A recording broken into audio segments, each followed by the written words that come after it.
most common myth related with homeopathy, that homeopathy is very slow and will take a long time for curing. Namaste and greetings from KLE Homeopathic Medical College and Hospital, Baswankurchi, Belagavi. Welcome to our new podcast series wherein our expert faculty members and homeopathic consultants will share their valuable insights on various health conditions. One episode at a time. Sneezing that won't stop, constant watery eyes, nasal blockage and an itchy nose. What if these keeps coming again and again? Many people dismiss it thinking it's a common cold. But what if it is because of an allergy? Today, we are talking about allergic rhinitis, which affects millions of people and impact their day-to-day activity and also hamper the quality of their life.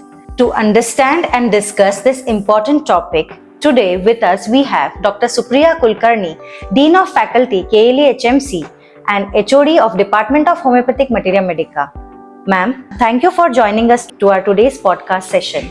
Thank you, Pratiksha, for such a lovely introduction. Indeed, allergic rhinitis is a very important topic for discussion. Doctor, let us begin our discussion today. So I'm going to start asking you the very first question, that allergic rhinitis is often dismissed as a simple cold.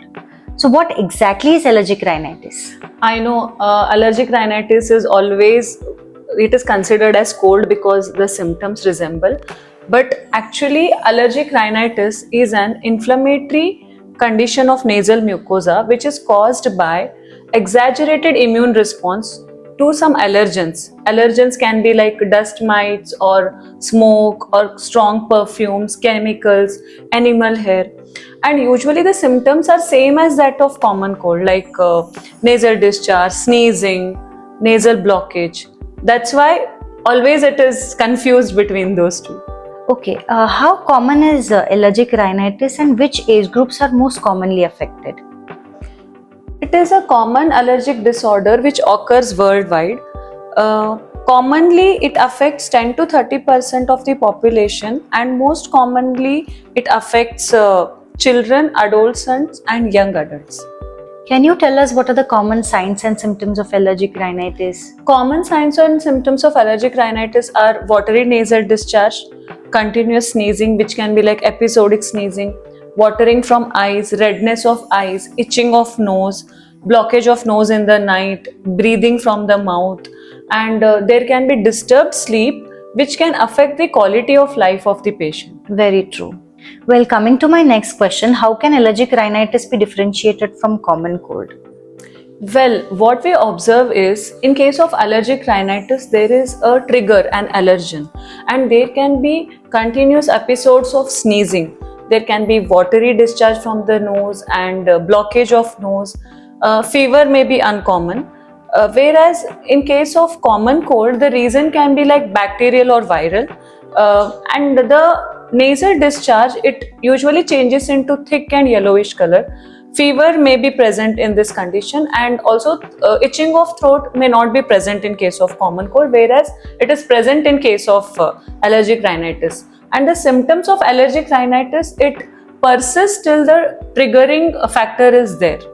What are the common allergens that trigger allergic rhinitis?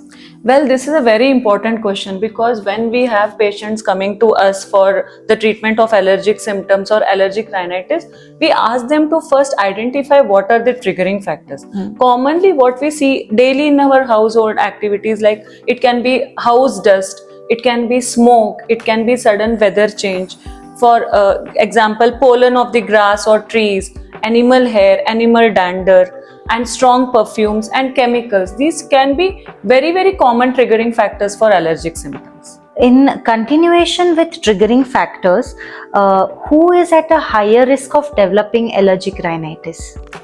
Yes, people who stay in metro cities where they are exposed to high pollution, people who are working where they are exposed to strong smell, smoke, perfumes, chemicals, and especially we see a lot of children who have the family history, like one of their parent is suffering with allergy, they're suffering with asthma or eczema, or the individual himself who is already suffering with asthma, eczema, or any other allergic symptoms, they are most likely to develop this allergic rhinitis. Well, this was my next question, that does family history play a role in allergic rhinitis? Yes, definitely. Family history plays a role in development of these allergic rhinitis symptoms, because we have seen n number of children. When we have taken the detailed family history, we know one of the parent is suffering from allergic asthma, or it may be father or a mother, or they're suffering with eczema or any other allergic disorder.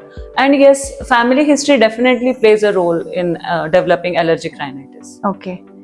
You just mentioned about blood investigations. So, are there any lab investigations or allergy tests that will confirm the diagnosis of allergic rhinitis? Yes, this is very important question, and we usually tell the patients to go for investigations for diagnosis to support our diagnosis. Firstly, we ask them to do absolute eosinophil count, peripheral eosinophil count, serum Ig levels. All these counts are usually raised when there is one common like 500 IU. It is raised more than that in case of allergic symptom. We also do skin prick test and serum Ig allergy testing. By doing all these tests, we can support our diagnosis and identify what can be the allergen, what can be the cause of allergic rhinitis, whether it is any like exaggerated autoimmune response or due to the specific allergen. We can definitely identify that. Can untreated allergic rhinitis lead to complications like sinusitis, ear problems, or asthma? Yes, definitely. Untreated allergic rhinitis, we have many people who just ignore or take it for granted. They just feel it is a common cold and it will go in some time. And when they are out of those triggering surroundings, they are better. So they feel it is just a cold and it can be treated, and the episodes keep coming. They just ignore it. And if left untreated, if they don't take any medical advice, it leads to otitis media, middle ear infection, eustachian tube dysfunction, sinusitis with headaches if left untreated. And they can't breathe through nose when they sleep in the night. Normal breathing doesn't occur.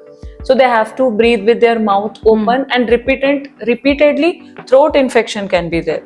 Okay. Due to this, there can be the sleep gets affected, the sleep disorders, which again affects their quality of life. Therefore, it is important that you don't ignore it and get it treated on time. Yes. Can you now tell us what exactly is homeopathy? Homeopathy is an advanced system of medicine which was founded by Dr. Samuel Hahnemann. It mainly has the core principles like similia similibus curantur, that is, like cures like. Okay. Then what is the scope of homeopathy in treating the cases of allergic rhinitis? Yes, homeopathy definitely has a scope in treating allergic rhinitis, where homeopathy offers an individualized and holistic approach for overall well-being of the patient. Here, only the symptoms are not treated, the patient is treated as the whole, wherein it helps in reducing the susceptibility towards the allergens. It also helps in reducing the symptoms and frequency, and also it reduces the intensity of the symptoms.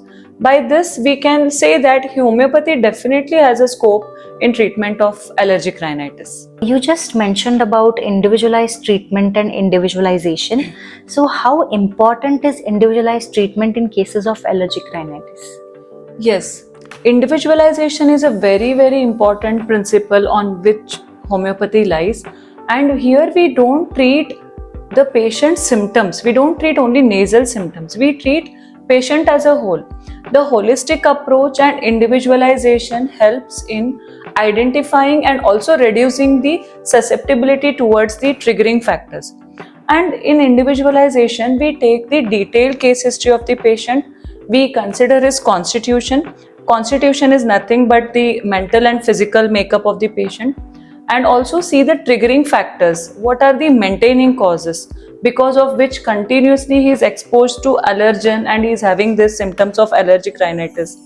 And other than constitution, physical, mental generals, we also consider the past history, family history, and what is the maintaining cause. So all these components are considered in the individualization of the patients.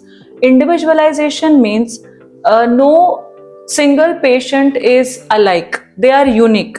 This is very, very important principle which we follow, and this uniqueness helps in the identification of the triggers and also the cure which can be followed. Okay, so you mean if two individuals come to you for the same complaint of allergic rhinitis, will they be given the same medicine? Yes, exactly. This is what I wanted to tell. Like two patients may come to our OPD with the complaints of allergic rhinitis, but no, we don't give the similar medicines.